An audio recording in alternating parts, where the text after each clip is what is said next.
తాకట్లో ఉన్న బంగారాన్ని విడిపించలేక వడ్డీల మీద వడ్డీలు కడుతూ ఇబ్బంది పడుతున్నారా? అయితే ఇప్పుడే సంప్రదించండి శివ గోల్డ్ కంపెనీ. మీ నమ్మకానికి మా హామీ Shiva gold company. Nepal China సరిహద్దుల్లో సంభవించిన మెరుపు వరదలు పెను విధ్వంసం సృష్టించాయి. ముఖ్యంగా టిబెట్లోని గిరోంగ్ పోర్టు వద్ద సునామీలా విరుచుకుపడ్డ వరదల ధాటికి భారీ వాహనాలు, పెద్ద పెద్ద భవనాలు కాగితపు పడవల్లా కొట్టుకుపోయాయి.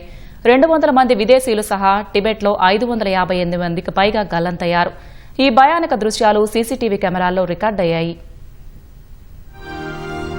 టిబెట్లోని గిరోంగ్ పోర్టు ప్రాంతంలో సునామీని తలదన్నేలా సంభవించిన ఆకస్మిక వరదలు కని విని ఎరుగని రీతిలో పెను విధ్వంసం సృష్టించాయి. పెరిగిన ఉష్ణోగ్రతల కారణంగా హిమానీ నదులు ఉప్పొంగి జలప్రలయం సంభవించింది. క్షణాల వ్యవధిలో ఊళ్లకు ఊళ్లు తుడిచిపెట్టుకుపోయాయి. గిరోంగ్ పోర్టు వద్ద సునామీలా విరుచుకుపడ్డ వరదల ధాటికి బస్సులు, పెద్ద పెద్ద భవనాలు కాగితపు పడవల్లా కొట్టుకుపోయాయి. భయంతో పరిగెడుతున్న వందలాది మంది కొట్టుకుపోయారు. ఈ జలప్రలయానికి సంబంధించిన భయానక దృశ్యాలు సీసీటీవీ కెమెరాల్లో రికార్డయ్యాయి.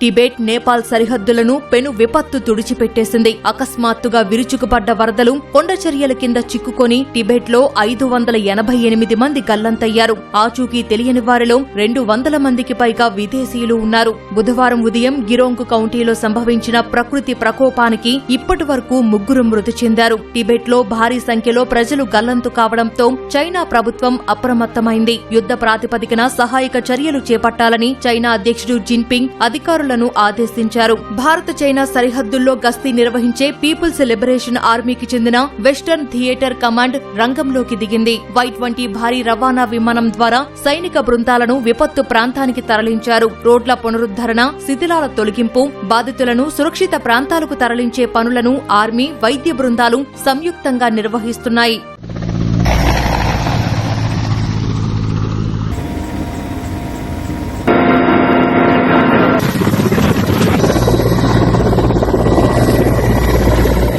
మరోవైపు టిబెట్, నేపాల్ సరిహద్దుల్లో చిక్కుకుపోయిన భారతీయుల రక్షణపై బీజింగ్లో భారత రాయబార కార్యాలయం దృష్టి సారించింది. మెరుపు వరదలు సంభవించిన ప్రాంతాల్లో ఉన్న భారతీయుల కోసం అత్యవసర సాయం అందించే అధికారుల వివరాలు, హెల్ప్ లైన్ల నెంబర్లతో ఓ అడ్వైజరీని జారీ చేసింది. గల్లంతైన వారిలో ఎంతమంది భారతీయులు ఉన్నారనే విషయమై ఇంకా స్పష్టత లేదని తెలుస్తోంది.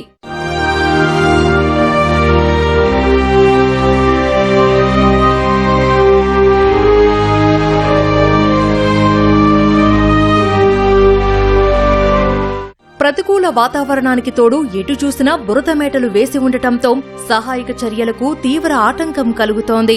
గల్లంతైన వారి కోసం army, air force, medical, engineering బృందాలు సమన్వయంతో గాలింపు చర్యలు కొనసాగిస్తున్నాయి. గల్లంతైన వారి సంఖ్య వందల్లో ఉండటంతో మృతుల సంఖ్య భారీగా పెరిగే ప్రమాదముందని భావిస్తున్నారు.